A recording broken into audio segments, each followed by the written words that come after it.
நாம பார்க்க போறது ஈங்கோய் மலை. அதாவது காவேரி ஆற்றங்கினுடைய கரையில பல சிவாலயங்கள் இருக்குங்க.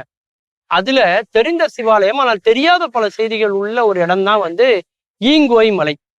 அதாவது திருச்சியிலேருந்து கரூருக்கு போற வழியில முசிறிக்கு பக்கத்துல இருக்கு இந்த ஈங்கோய் மலை.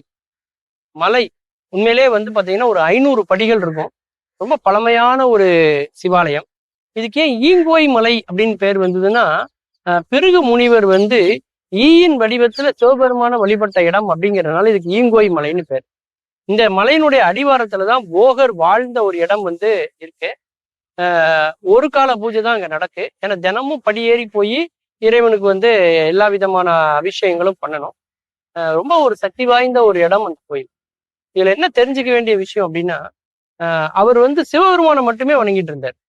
பார்வதிக்கு வருத்தம் வந்துச்சு. சிவனோட சேர்ந்து பக்கத்துல நின்னாங்க. அப்போ அவர் என்ன பண்ணாரு, அப்பவும் சிவனை மட்டுமே வணங்கிட்டு வரணும் அப்படின்னு என்ன பண்ணாருன்னா, ஒரு ஈயினுடைய வடிவம் எடுத்து அவர் என்ன பண்ணாருன்னா அப்படி சுத்தி வந்தார் ஃபுல்லா அவரை, சிவபெருமானை. அதுக்கப்புறம் தான் அவங்க என்ன செய்யறாங்கன்னா, சிவபெருமானோட இரண்டரை கலக்குறாங்க.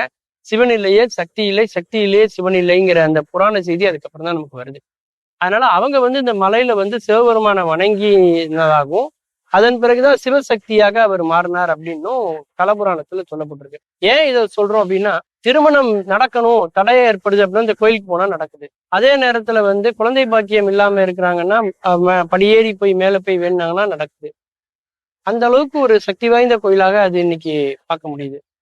அது என்ன காரணம் அப்படின்னு பார்க்கும்போது, நம்மளுடைய அறிவியல் நமக்கு என்ன சொல்லப்பட்டிருக்காங்க அப்படின்னாக்கா, அதாவது X chromosome, Y chromosome, XXYY chromosome, ஆண் குழந்தை பிறக்கிறது எப்படி, பெண் குழந்தை பிறக்கிறது எப்படி அப்படின்னு இன்னைக்கு நமக்கு விஞ்ஞான ரீதியா மரபணுல சொல்லப்பட்டிருக்கிறது தான். அன்னைக்கு பெரியவங்க சிவனும் சக்தியும் ஒண்ணு, ரெண்டும் சேர்ந்து இருந்தாதான் நல்லது அப்படின்னு சொல்லி ஆணை சிவனாகவும் பெண்ணை சக்தியாகவும் பாவித்த அந்த புராண கதைகள்லாம் நமக்கு சொன்னது என்னன்னா, இன்னைக்கு நம்ம பயன்படுத்திட்டு இருக்கக்கூடிய இந்த அறிவியல் உண்மைகளை தான் அன்னைக்கு புராண செய்திகளா சொல்லியிருக்காங்க. அதுல பாத்தீங்கன்னா நம்முடைய கோயில்கள் எல்லாமே பாத்தீங்கன்னாக்க ஒரு நீர்நிலைகளை ஒட்டியே இருக்கும். அது கடலா இருக்கலாம், அல்லது குளமா இருக்கலாம், அல்லது ஆறா இருக்கலாம், அல்லது மலையாக இருக்கலாம்.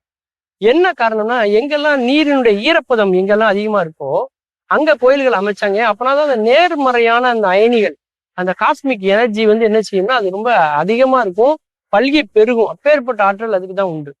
அதனாலதான் பாருங்க, நம்ம ஊர்ல உள்ள எல்லா சிறுதெய்வ வழிபாடு கோயில்கள், அம்மன் கோயில்கள் எல்லாமே பாருங்க, எல்லாமே வடக்க பார்க்கவே இருக்கும். சரிங்களா? ஏன்னா நம்ம தமிழ்நாடே பாத்தீங்கன்னா 3 பக்கம் கடலால சூழ்ந்திருக்கு. வடக்கு மட்டும்தான் நிலப்பகுதி. அப்ப வடக்கு வழியா தான் யாராவது பகைவர்கள் வரணும், சண்டை போடணும்னு நினைக்கிறவங்க எதிரிகள் வடக்கு வழியா தான் வரணும். அதனாலதான் நம்ம ஊர்ல எல்லா அம்மன் கோயிலையும் வடக்கு பார்க்கவே வச்சு கையில ஆயுதங்கள் சூளங்களை எல்லாம் கொடுத்து ஒரு போர்க்கோலத்திலேயே வச்சிருந்தாங்க. நம்ம தமிழ் கடவுள்ல ஒருத்தருக்கு கொற்றவைன்னு பேரு. பாலை நிலத்துக்கான தெய்வம் கொற்றவை. கொற்றவையினுடைய வேர் சொல் இல்லைன்னா கொல் அப்படிங்கிறது தான் வேர் சொல் இல்லையா?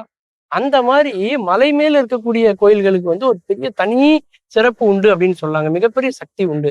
அதுவும் அதுல இருக்கக்கூடிய குகை இருக்கக்கூடிய கோயில்கள்னு பாத்தீங்கன்னா அது இன்னும் தனிப்பெரும் சக்தி அப்படின்னு சொல்லலாம். அது எல்லாமே அறிவியல் ரீதியான முறையில நமக்கு பெரியவங்க அமைச்சிருக்கிறாங்களே ஒழிய இது ஆன்மீகம் மட்டுமே தொடர்புடையது என்று நம்ம அதை ஒதுக்கிவிட முடியாது. அதுல பல அறிவியல் அதிலே ஒளிந்திருக்கிறது. மலை மேல போய் ஏறி அந்த இறைவனை பார்க்கும் பொழுது நமக்கு மேல் மூச்சு கீழ் மூச்சு வாங்கும் இல்லையா?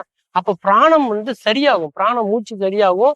அங்க உள்ள மூலிகைகள் சிலவற்றை நம்ம சுவாசிக்கக்கூடிய வாய்ப்புகள் எல்லாம் அதுல ஏற்படுது. அதுக்காக தான் போகர் கூட செவ்வாயினுடைய கதிர்வீச்சு அதிகம் இருக்கக்கூடிய பழனி மலையில நவபாசானத்துல அந்த சிலையை அவர் பிரதிஷ்டை பண்றார். அதன் பிறகுதான் அதனுடைய தாற்பயம் அர்த்தமும் தெரியாம கோயிலை பெரிதாக்கணும் அப்படிங்கிற எண்ணத்துல நம்ம சுத்திலும் மண்டபத்தை கட்டி எல்லாத்தையுமே நம்ம மூடிடுறோம். அதற்கு முன்னாடிலாம் திறந்த வெளியில இருப்பதற்கான காரணம் பல அரிய உண்மைகள் இருக்கிறது. அப்பேற்பட்ட ஒரு அருமையான ஒரு களம் ஈங்கோய் மலை. மீண்டும் பல புதிய தகவல்களோடு, அதில் அறியப்படாத பக்கங்களோடு உங்களை சந்திக்கிறேன். நன்றி, வணக்கம்.